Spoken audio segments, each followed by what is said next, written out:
మిథున రాశి ఫలితాలను చూద్దాం. మిథున రాశిలో మృగశిర నక్షత్రం యొక్క 2 పాదాలు ఉంటాయి. అంటే 3, 4 పాదాలు.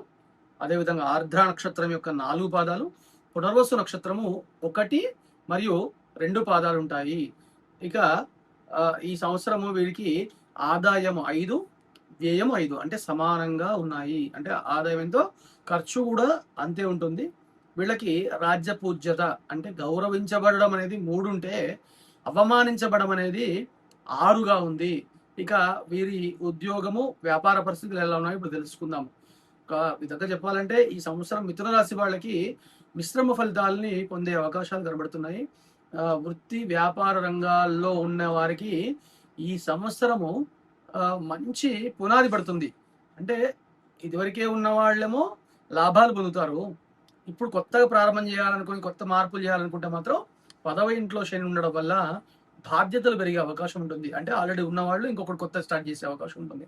ఇక ఉద్యోగంలో ఉండే వాళ్ళకి వీళ్ళ పనిని చూసి పై అధికారులు మెచ్చుకునే అవకాశం ఉంటుంది. అయితే గ్రహించండి, వీళ్ళకి పని ఎక్కువ ఉంటుంది, విశ్రాంతి తక్కువగా ఉంటుంది. కాబట్టి తొందరగా అలసిపోయే అవకాశాలు ఉన్నాయి. జూన్ 2 తర్వాత గురువు అంటే ద్వితీయ స్థానానికి వచ్చినప్పుడు వీరి మాట తీరుతో అందరినీ ఆకట్టుకుంటూ ఉంటారు. అందరినీ వాళ్ళ మనుషులుగా మార్చుకునే అవకాశం ఉంటుంది. ఇక ప్రమోషన్ లేదా ఇంక్రిమెంట్ కోసము ఎదురు చూస్తున్న వాళ్ళందరికీ కూడా ఈ సంవత్సరము కలిసి వచ్చే అవకాశం ఉంటుంది. వ్యాపారం చేసే వాళ్ళకి జూన్ నుండి అక్టోబర్ మధ్య కాలం అంతా కూడా లాభదాయకంగా ఉంటుంది. అంటే పెట్టుబడులు ఈ సంవత్సరము ఈ టైంలో అనుకూలంగా లాభాలు ఇస్తుంటాయి. అయితే డిసెంబర్ 6 తర్వాత రాహు 8వ ఇంట్లో అంటే అష్టమంలోకి ప్రవేశించినప్పుడు కొత్త పెట్టుబడులు పెట్టడం విషయంలో జాగ్రత్త అవసరం ఉంటుంది.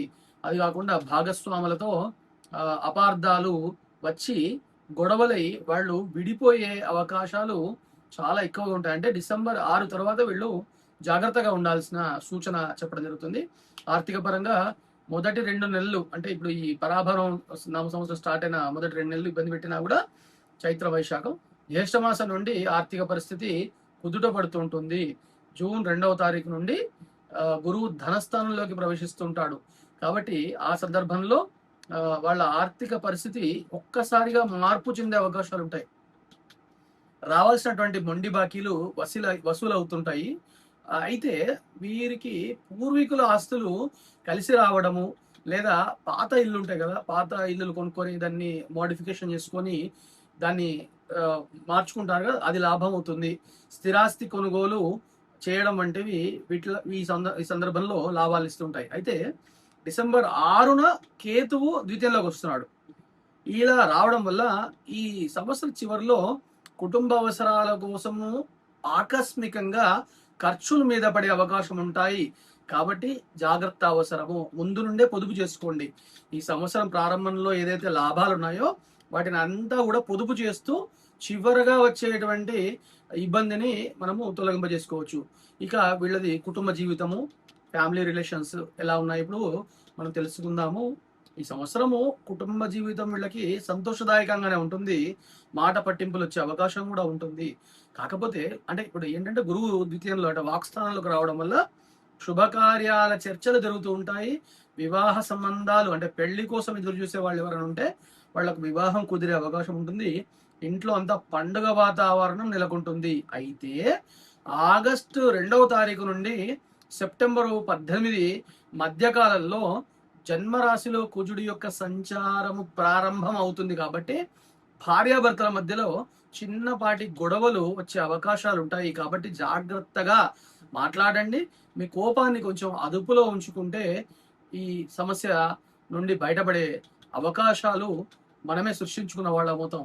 అది కాకుండా ఈ రాశి వాళ్ళకి డిసెంబర్ తర్వాత కుటుంబ సభ్యులలో ఒక్కళ్ళకి అంటే ఒకరి ఆరోగ్యం కోసం ఆసుపత్రి చుట్టూ తిరగాల్సిన పరిస్థితులు ఏర్పడే అవకాశాలు ఉంటాయి. కాబట్టి ఏదైనా హెల్త్ పాలసీలు ఇప్పుడే ప్రారంభం చేసుకోండి.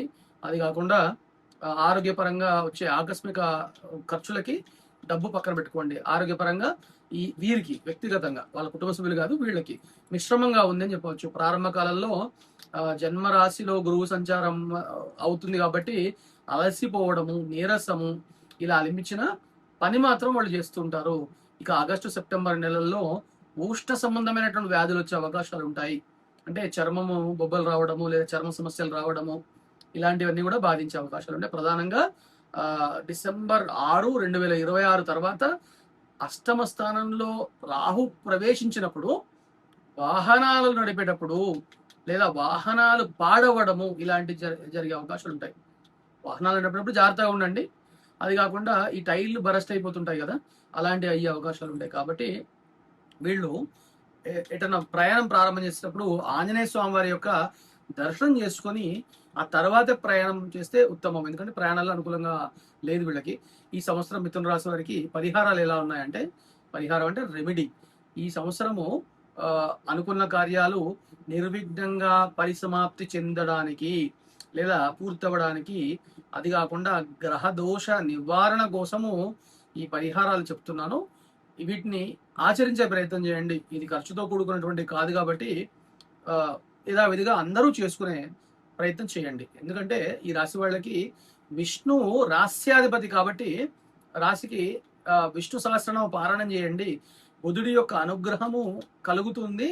అది కాకుండా విష్ణు సహస్రనామ పారాయణం చేయడం వల్ల మానసిక ప్రశాంతత ఏర్పడే అవకాశం ఉంటుంది. వృత్తి, ఉద్యోగ, వ్యాపారాలలో విజయం సాధించే అవకాశం ఉంటుంది. ఇంకా అది కాకుండా రాహు కేతువులకు శాంతి చేసుకునే ప్రయత్నం చేయండి. అంటే పెద్ద పెద్ద క్షేత్రాలకు వెళ్ళాల్సిన అవసరమేం లేదు. డిసెంబర్ తర్వాత అష్టమ స్థానంలో వచ్చేటువంటి రాహు, ద్వితీయ స్థానంలో ఉండేటువంటి కేతు వల్ల మంగళవారము, శనివారం ఈ 2 రోజులు, మంగళవారమేమో గణపతి ఆరాధన, శనివారాలలో రాహు ప్రీతిగా రాహు యొక్క ప్రదక్షిణ చేస్తూ ఉండడం మంచిది. అది కాకుండా కుజగ్రహ దోష నివారణ కోసము ఆగస్టు, సెప్టెంబర్ మంత్లో అంటే నెలల్లో సుబ్రహ్మణ్య స్వామికి ఒక్కసారి వీలైతే మీకు శక్తి ఉంటే అభిషేకం చేయించే ప్రయత్నం చేయండి. ఎందుకంటే దీనివల్ల ప్రమాదాలు, ఆరోగ్య సమస్యల నుండి ఉపశమనం లభిస్తుంది. ఇది ఈ రాశి వారికి ఇవ్వగలిగిన సూచనలు.